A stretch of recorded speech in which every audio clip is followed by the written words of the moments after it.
This is part one of Is Mars Actually Possible? The real story of getting humans there. We start with the key question. Is Mars actually possible? The real story of getting humans there. Episode 1.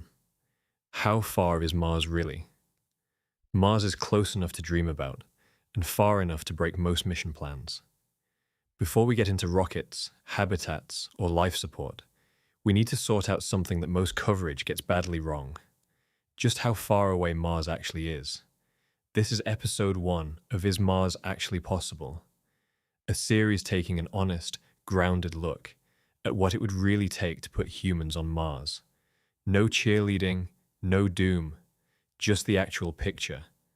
We're starting with distance, because the answer is more complicated than it first appears. Section 1. The distance isn't a fixed number. Search for how far away Mars is, and you'll get a range of answers. And they're all technically correct. According to NASA, the distance between Earth and Mars varies from around 33 million miles at its closest to around 249 million miles at its furthest. That's not a rounding issue. That's a factor of nearly 8. The reason is straightforward. Both planets orbit the Sun, but they don't move at the same speed, and neither orbit is a perfect circle. Earth takes 365 days to go round once. Mars takes about 687 Earth days. So the gap between them is constantly shifting. The closest approach, when Earth and Mars line up on the same side of the Sun, is called opposition. Even then, not all oppositions are equal. Mars has a notably elliptical orbit, so some bring it considerably closer than others. The 2003 opposition was the nearest Mars had come to Earth in nearly 60,000 years. That variability matters enormously the moment you try to plan an actual mission. Section 2. Why launch windows exist. You can't simply point a rocket at Mars and fire.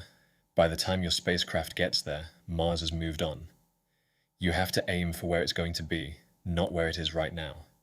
That's what a launch window is. It's the period when the geometry of both orbits lines up favorably enough to make the trip feasible. Miss it, and you're either burning an impractical amount of fuel, or you're waiting, roughly 26 months, for the next opportunity.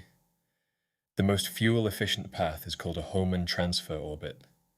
It's an arc that loops out from Earth and meets Mars's orbit somewhere between 7 and 9 months later. Not the fastest route, but it uses the least propellant, which, for a crewed mission carrying life support, supplies, and return fuel, matters enormously.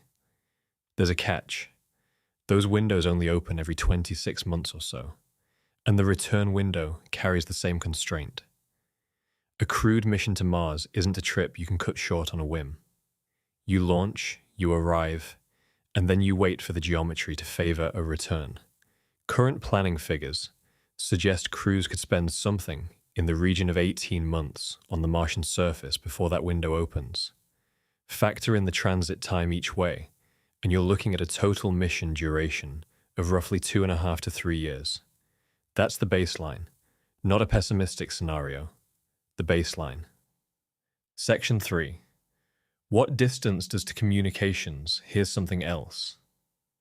The distance does that rarely gets the attention it deserves. It introduces a communications delay that fundamentally changes how a mission has to be run.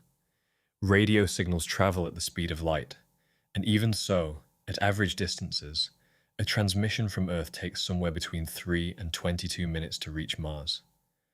Ask a question from Mission Control, and you won't have an answer back for anywhere between 6 minutes and 44 minutes, depending on where the two planets happen to be in their orbits. That's not an inconvenience. It's a structural problem. The kind of real-time ground support we rely on for the International Space Station simply doesn't work across that gap. Crews on Mars would need to be genuinely autonomous, capable of diagnosing faults, making calls under pressure, and responding to emergencies without waiting on Earth's input. That's a categorically different kind of mission than anything we've operated before. Section 4. What this sets up, so let's take stock. Getting to Mars isn't just a question of raw distance. It's about orbital timing, trajectory planning, and an unavoidable commitment to a long transit each way. The window-driven nature of the journey means you can't extend or abort the way you might with a lunar mission. Once you're en route, you're in deep space for months, without the communications link that makes current human spaceflight manageable.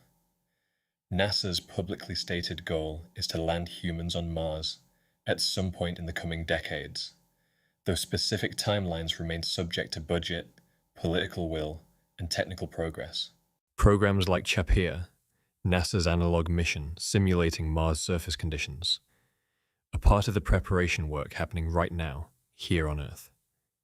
They're testing human performance and resilience under Mars-like constraints, not because a crewed mission is imminent, but because the human side of it is genuinely hard and genuinely unsolved.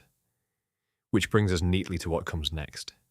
We've established how far Mars actually is, and why that distance shapes the entire structure of any mission.